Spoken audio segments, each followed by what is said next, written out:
Since the days of Shakespeare, fantasy footballers have pondered the question, to stream or not to stream. Today, I'll address that question. Plus, I'll take you through my kicker and DST rankings. Remember, kickers are people too on the Fantasy First Down.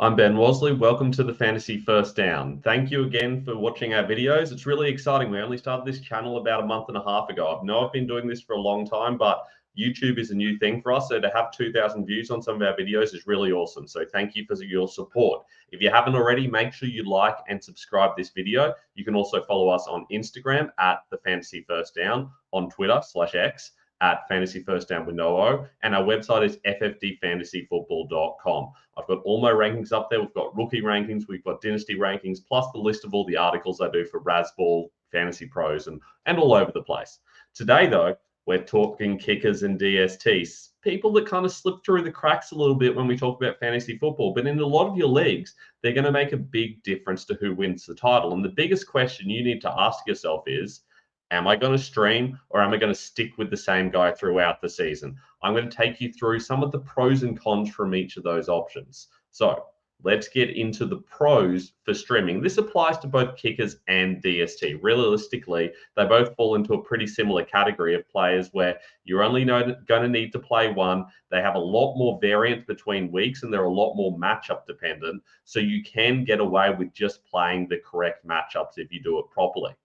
There's quite a few benefits to doing this. My biggest benefit is that you don't have to draft one early. You don't have to draft one at all. Realistically, in most of my leagues, I won't even draft a kicker or a DST, and then I'll wait a day or two before the season starts and play whoever has the best matchup. That allows me to take some pot shots on guys who might fall into good spaces in the last couple of weeks of the preseason if an injury happens. Now, to be fair, if your draft's only a week out from this NFL season starting, you probably can just take a kicker and DST. But again, you've got to take them with the last two picks. If you're taking these guys earlier, that's a waste of space. They are the most variant players and they're most easy to stream. So there's really no point in taking one early. Plus, if you're streaming, you don't have to waste a bench spot when your kicker and DST are on bye. You can just move on to the next guy. You've got a guy every single week, which gives you that added benefit. Plus, if you happen to strike gold on the right guy, which happened to me a couple of times last season, I had Jake Moody at times, I had Brandon Aubrey in a heap of leagues, and when it just became very clear that he was very good, I just stuck with him. But it wasn't the plan to take him. The plan was to stream, and I just happened to stumble upon somebody really good, and that's one of the greatest benefits of streaming. We also know that every season, if you stream, you're going to get pretty consistent production. You're going to get about the same amount of points each season. I'll take you through how many points it was worth to me last season, but for the most part, you're going to get a pretty similar amount of points. That's not going to happen if you draft a kicker or DST. Even stud kickers and DSTs can sometimes fall outside the top 20, and you're going to have to scramble for another guy. The last thing is there is that reliable success rate of knowing that if you stream, even though you're going to have some bad weeks, as you do with every kicker, you're going to, for the most part, get a whole lot of good matchups, and that's going to help you a lot. Now, I've done a little bit of analysis, not as big as the hit rate analysis I did with the other offensive positions, realistically, because you're not having a kicker for the long term, and it really doesn't matter how long they're going to last in the long term. In Dynasty, with kickers and DSTs, you really only should be thinking a season or two in advance at most, and probably a week or two in advance. So I've gone through and I basically did a streamers and stashes article for Razzball throughout last season. And I just took the highest streamer that I suggested each week. To be a streamer, they had to be not started in the majority of leagues at that point in time. So they had to be available on waivers. So these are guys you could have streamed every week in most leagues. And we'll see how they did. So this is the chart of the guys that I went through. I'm not going to go through this in great detail, but if you want, you can pause and get into it yourself. But realistically, you can see that the average points for a kicker, according to Fantasy Pro Scoring, is about 7.5 points per week. And for DST, it's about 7 points per week. And especially as the season goes on, you see that they start to get more and more consistent because you're getting a lot more data about what are good matchups and what's going to be productive for your kickers. So with DST and kickers, as the season goes on, this becomes a better tactic and you're better off doing things this way. Now, let's look at how it compares to not streaming. Let's look how it compares to just having the best kickers in DST. Remembering, if you drafted a kicker in DST, you have no idea how that player is going to go. Most of the top 10 kickers in DSTs weren't even guys we were drafting at the start of the season. Whereas if you're streaming, you know that you're definitely going to get this production. So last season, I went through with kickers, my streamers, just the top streamer that I picked every single week, finished about kicker 5, kicker 6, somewhere in that range. So we're talking ahead of most of the guys that were being drafted. I know that Justin Tucker was going most leagues, but usually a couple of rounds before the end of the draft. Jake Elliott and Jason Myers were both top 10 in ADP, but most people weren't drafting Brandon Aubrey. You weren't getting Hopkins, for example, and you weren't getting guys like Santos and Gay and the lower guys either. So realistically, if you were streaming, you might have stumbled upon those guys anyway. I certainly did. But even if you didn't, you're going to get very similar production. So streaming kickers really makes a lot of sense, and it's even better for DSTs. It was a really good season last season for streaming DSTs, but even most seasons, you're going to get similar production. I should mention, by the way, I do realize that all of these teams had a bye at some point in time. So for that reason, with my streamers, I only went up to week 17, but with all the DSTs, I went all the way up to week 18. So we're getting 17 weeks of production so that it's even. And that really helped one of Dallas and Baltimore, I can't remember which one, but one of them jumped over streamers in that last week. But I was happy to go with it because realistically, you can see that streamers were really good last season and they were good people to pick up. A lot of people didn't have Cowboys and Ravens going off the board first. And even if you did, you could have just streamed the position each week and gotten very similar production. You're getting a lot better production that way than most of these other guys further down. Plus, a lot of these teams like Raiders weren't being drafted at all. These were guys that nobody wanted. So if you were picking up streamers, you're getting such better production than most of the DSTs that people were drafting in their drafts. Now, I do understand that you do have to take a lot of this with a grain of salt for a couple of reasons. Firstly, most people who draft DST and kickers aren't just going to stick with them all season if they're not playing well. They're going to go to somebody else and they're going to pick somebody up off waivers. I understand that. And there are plenty of downsides. So let's go through the downsides of streaming. For me, the biggest issue with streaming is the fact that you're going to use a lot of fab and waiver position to be getting a guy every single week, especially if your league has a limited amount of pickups. Streaming just may simply not be an option. Or if you're in a league where there's some sort of funky situation where you have to pay for pickups, you're never going to stream. It doesn't make any sense in that situation. But if you're willing to go through and use a little bit of fab on streaming, it's absolutely worth it. You're also not guaranteed to get the best options each week. And I think that's the big thing that you need to understand about your league. Is your league the kind of situation where you are going to be able to realistically pick up one of the top players or a lot of other people streaming? If you're having to spend a lot of fab because you're fighting other people for the best streamers each week, then it's not going to be as preferable as an option because you're not going to get the top guy each week and you're going to have to scramble a little bit. The same applies if you're in a bit of a limited league. That is to say, it might be a dynasty league with a big bench where everyone stashes 2 or 3 DSTs. I know some of those are around. Or in a really deep league, like a 16-team league. I'm in some 32-team leagues. Unsurprisingly, DSTs, I mean, everyone needs to have one. So in those bigger leagues, it doesn't make sense to stream. There's just not going to be the same quality of player available. But in your standard 12-team league, most of those issues aren't there. It's just a case of, are you willing to put in the effort? And it's really not even that much effort. You just go to my streamers and stashes article each week, look at the top 2 players, plug them in, and then you're going to pick one of them up on streamers, and you're going to do very well with your DST and kickers. There are a couple of things to keep in mind as you approach the playoffs. A lot of the time you like to take an extra bench spot just to think a week or 2 in advance, because I've been in situations where I've been streaming and my opponent has decided to fill their bench with 6 DSTs or something along those lines, which is a little bit crazy, but it is the kind of thing that happens, especially in Dynasty where you've got those bench spots, or in redraft leagues with long benches. People are willing to do that to win the league one off. So it's something you just got to keep in mind that you might need to do something a little bit tricky to get around. So it's entirely up to you what you want to do with streaming. Is it something you want to try because most of your league doesn't do it and you're in a good situation to give it a go? Or are you happy just to draft the best guy available and just run with them all season and trust in your team to get you there? I personally am a streamer guy. I stream in the vast majority of my leagues. Certainly every single league that's not extremely deep, 32 teams or IDP leagues and things like that. Obviously, it doesn't apply.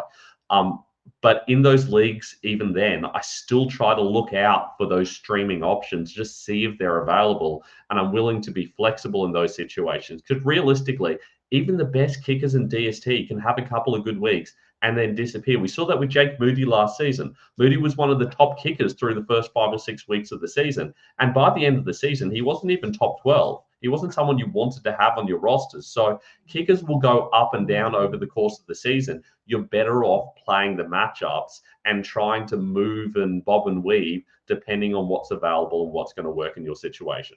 Now, for those of you who aren't interested in streaming or just want to know who the top kickers and DSTs at the moment, I've got my kicker rankings out here. Now, I don't particularly like looking too deeply into kicker rankings. I was actually ranked the most accurate kicker ranker a couple of seasons ago on Fantasy Pros, and I don't even know how. I didn't feel particularly confident about my rankings each week, but neither did anyone else. Apparently, it's just a really difficult position to rank. Even though you know that the matchups are going to make a big difference, there's a massive amount of variability. Whether a team happens to go for it on 4th and 1 is something you can work out. But whether it's going to be a 4th and 1 or a 4th and 3 is going to make a massive difference because suddenly you might get another 4 or 5 points by then going for a kick. A team could be expected to be behind by 3 points. Instead, they're in front by 3 points. They don't need to kick a field goal, for example. They can just hold on to the ball. So there's a whole heap of things that go into this, and it can become very complicated. So there's a lot of variability here. Over the course of the season, though, for the most part, you're expecting the best kickers to be the guys in the best offenses. Now, it doesn't always work out that way. There'll be plenty of kickers who just kick a whole heap of field goals. Part of that comes down to how talented a kicker they are and how capable they are of kicking long field goals and being reliable. But it also comes down to how the team is going, and we can't predict a lot of that during the season. So for that reason, I've gone through and I've mainly lent on the guys who are going to be in high-scoring offenses. So you'll notice a lot of these top kickers are guys who are not only very accurate, they're also in high-scoring offenses. We can't really definitely rely on these offenses to be high-scoring each season, but I think they're the teams that traditionally over the last couple of years have been trending towards looking really good offensively this year. So Brandon Aubrey was obviously a breakout player last year. Justin Tucker's been good for a number of years. Kami Fairbairn's probably a player that's going to be available in a lot of dynasty leagues, and he's someone I'd be going out and getting if I have that open kicker spot. Now, to be fair, during the offseason, I don't roster a kicker in my dynasty leagues at all. There's no point. There's so much more upside in getting another position. But if you're someone who desperately just wants to have a kicker on your roster, then Fairbairn's a guy that I would definitely be going out and getting because we know that the Texans are going to score a lot of points, but it doesn't look like he scored many points last season because he was injured for much of the season. He's clearly their kicker and he's very accurate. So he's someone you can rely on to get you a lot of points. He should be solid. Admittedly, with kickers, you just never know, but I think there's plenty of upside there. Also, guys like Jake Elliott, anyone like that is going to be good. Tyler Bass was disappointing last season, but I expect them to bounce back. Things like that. There's often trends during seasons, but with high-scoring teams, they often bounce back the next season. Same thing with the 49ers as Jake Moody. Guys like Young Hoku are in there, not because I think the offense is going to be excellent, though I think it will probably take a step forward with Kirk Cousins, but mainly because he's very accurate and they're willing to kick very long field goals with him. Similarly with Jason Sanders, who has a good leg, and also Cairo Santos with the Bears, they've been willing to use him and let him kick a lot of field goals. Plus, I think that offense is going to be a lot better this season. So he was top 10 last season. I expect he probably is in that range again, but probably getting a lot more extra points and slightly less field goals than previously. Now, I've broken down the DST rankings a little bit more just to give you a little bit more information on what's available. It's a little bit hard to do DST rankings this far out because a lot of things are still going to change. We don't really know what depth charts are going to look at. We don't know exactly what the defense is going to look like and how strong the offense is going to be to support them. So there's a lot to think about, but here's kind of my first draft, I guess. And I've got the Baltimore Ravens in first. They were first last season. A lot of key stats there. It's hard to really know exactly what to do with those because it depends so much on your league settings. DST more than anything else depends so much on the settings. It's just like rankings are so different for half PPR and PPR. It's even more so with DST rankings because how you value a sack compared to points against, compared to intercepts, that all makes a really big difference. If you're giving 3 or 4 points per sack, all of a sudden your DSTs are going to score a massive amount of points by sacking, and it really doesn't matter how many yards and points they're giving up per game. On the other hand, if sacks are worth practically nothing and you're focused on touchdowns and points per game, all of a sudden that changes the type of teams you want. So your individual league setting makes a big difference. Make sure you take that into consideration. If you need specific DST settings, I do offer personalized rankings based on your individual settings, both general league settings and DST settings in general as well. So with the Ravens, they haven't picked up much talent. They've drafted a few guys. Nate Wiggins should be good for them. They've really needed to work through their cornerbacks because obviously they lost Darby, they lost Rock Yassin. So they needed to bring in more guys. They brought in Wiggins. They already have plenty of talent there. TJ Tampa's a guy that we thought would go a little bit earlier, but dropped a little bit. So they've got a bit going in there with the rookies, and we know that they draft really well. So you can rely on these guys to be solid, at least in the long term. But they've lost a lot of talent. Not really massive starting talent, but certainly solid guys. I think Patrick Queen's going to be a little lost, but they've got Trenton Simpson coming in, so I don't think that's going to hurt them too much. Losing Clowney off the edge isn't a massive deal. I think Adisa Isaac might come in and be solid. Plus, they've got other guys there anyway, so I'm not overly concerned. The main concern is actually Mike McDonald leaving to Seattle. I think that could leave a little bit of a hole, and it's going to be interesting to see how they recover from that. They really didn't concede a lot of points last season, and that really helped them in DST. I've based my previous finishes on the Fantasy Pros DST scoring, and that does give a bit of a boost based on points. And I always base my rankings on that because the Fantasy Pros accuracy competition is an important thing for those of us who rank. But if you have a league where you're more focused on touchdowns and things like that, the Ravens don't traditionally get a lot of pick sixes and things like that. They tend to get quite a few sacks and quite a few intercepts and very few points against, and that's generally where you're going to find points. But they give up a similar amount of yards per game and everything else. Right behind them, and it is relatively closest, is the Dallas Cowboys. They've been really good the last few seasons. I'm a little bit concerned about them losing a reasonable amount of talent as well, but I think they drafted pretty well. Marshall Nealand and Maris Liafu are both really good pickups. Plus, they've brought in Eric Kendricks as a one-year replacement. He should be an every down guy. They really cycled their linebackers a lot last season. I feel like Kendricks comes in and he's the number one. They probably used Damone Clark a little bit as their number two guy with Van Der Esch retiring, unfortunately. I do think that that's going to be those two guys. Plus, I think Liafu has some upside to be a starter, so they can probably fix that up. They have lost a little bit from the pass rush. They've lost a little bit from the interior. Haven't replaced it particularly effectively. Plus, Dan Quinn's obviously gone across to Washington, so that's going to make some changes as well. But there's so much talent here. We know they've got guys like Micah Parsons and Javon Diggs, really super talented guys who are going to produce and they're going to create fantasy points. And that makes the Cowboys so reliable, and that's why they're number two for me. San Francisco 49ers are number three.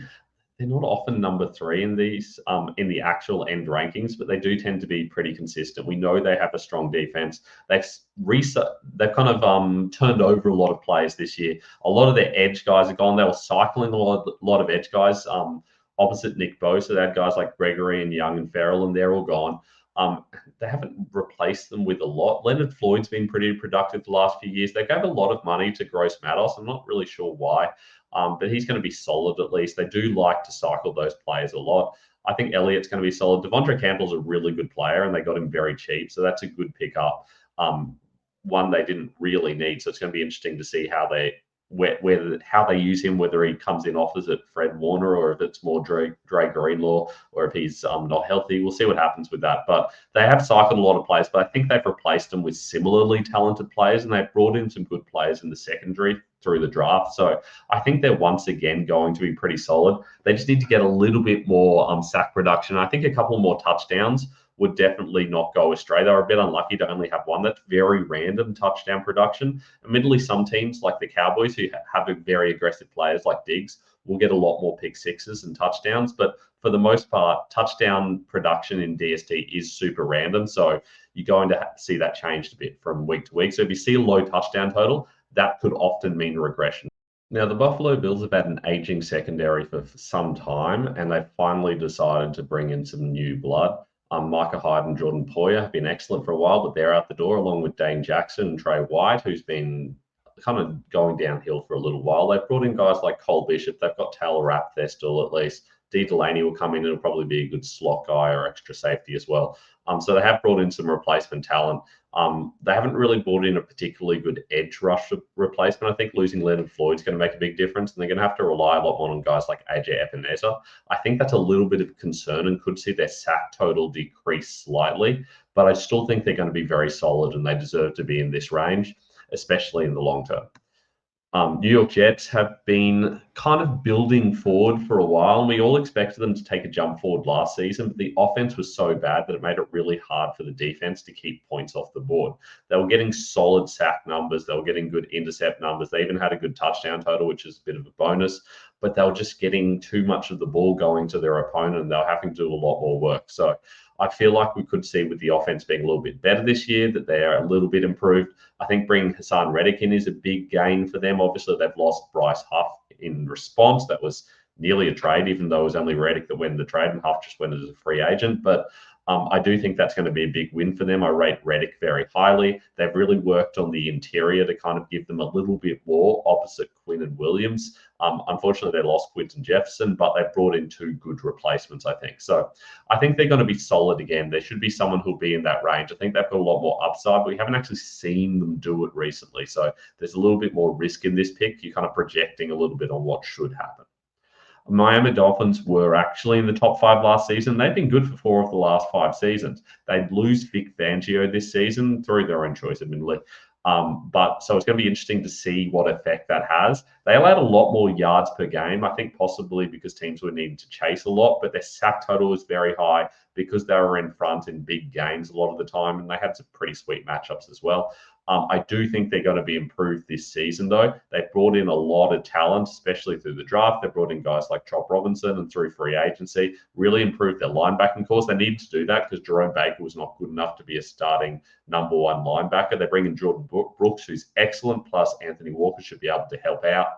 So that's a really good replacement there because even though Baker's solid, I think Brooks is a lot better. The edge rush improves as well, bringing in Robinson and Shaq Barrett. And Andrew Van Ginkel's a little bit of a loss, but I still think they're going to be very solid without him. They've kind of reworked the secondary a little bit. They haven't brought in a lot of talent to replace some very good guys like Xavier Howard and a couple of safeties as well. So I'm a little bit concerned about their secondary taking a step back. We're going to have to wait and see how that goes for them. Cleveland Browns, excellent last year, top 3 defense. How that goes this year, well, it's really going to depend on how the offense goes. They haven't had a lot of turnover. All they really changed was their linebacking core. They had a whole lot of linebackers they cycled, and they're all pretty mediocre. Instead, they just brought in Jordan Hicks, and he should be their number 1 guy and do a good job. Plus, Devin Bush can kind of be that number 3. They do use 3 linebackers more than the average team, so I think that'll make a difference. They've improved their defensive tackles as well. Michael Hall, I think, could be pretty good potentially. High bust candidate, but I think he could also be very good. And Quinton Jefferson comes over and could start as well. They allowed very few yards per game, but a lot of points per game. So it really depends on what league you're in as to how that's going to affect you. I don't know whether that's going to follow up again this season. I think it possibly won't. I think that's kind of one of those fluky things, but I think they're going to be solid again. They're a good pickup after their surprise success last season.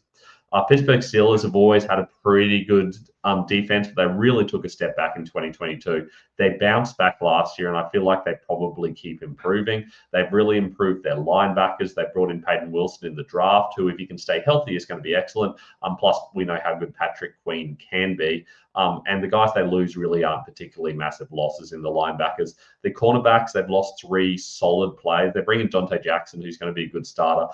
Plus, they improved their safeties as well. So I feel like they've made a lot of positive moves. They allowed way too many yards per game last season, but surprisingly few points per game. So it'll be interesting to see how that goes with them. They're also going to be hoping to get a little bit more production out of Alex Highsmith and TJ Watt in conjunction with each other. They don't have a lot behind those two, so if either of those two gets injured, then I feel like the Steelers could be in a little bit of trouble. They have to bring in someone like Nick Herbig, who I just don't think is good enough to be a starter. The Chiefs have made alarmingly few changes. The only person they brought in that I could find of note, I may be missing someone, but the only person I could find of note was Jaden Hicks, who they brought in the 4th round as a safety. And they didn't need a safety, but they do have 3 solid players. So I feel like he comes in probably as the number 3 after Mike Edwards leaves. Obviously, L'Jarius Sneed leaving is a massive loss for them, but they've got really good depth in a lot of their positions. Again, Willie Gay goes, but they've got a lot of good linebackers as well. Like Leo Chenal was essentially their 4th linebacker last season. He's definitely good enough to be a starter in the NFL. So I think they're going to be solid again. They took a little bit of a drop off last year, but I think that was a little bit unlucky. They weren't allowing many points per game. They had really high sack totals, but they had really low intercept totals, which is a little bit odd. I feel like that bounces back a little bit, and I feel like they deserve to be somewhere in the top 10 because they've just been really consistently good for a long time now. The Saints are number 10. They were number 10 last season. They've been good most seasons. They just consistently have a good defense. I think that they needed to improve their linebackers, and they did. They brought in Willie Gay, who I think will be solid. Monty Rice, I think, is actually going to be a little bit better than the cost suggests. Kool-Aid McKinstry was a real bonus for them. He should come in and potentially start for them, even though they don't need him to. They did lose Yardem last season. So it'll be interesting to see where he steps in there. I think Chase Young's really going to add a lot to their pass rush. I'm a little bit worried about the interior and also the fact that I do have a couple of aging players. Guys like Cam Jordan needs to be replaced. I think that's why Chase Young comes in.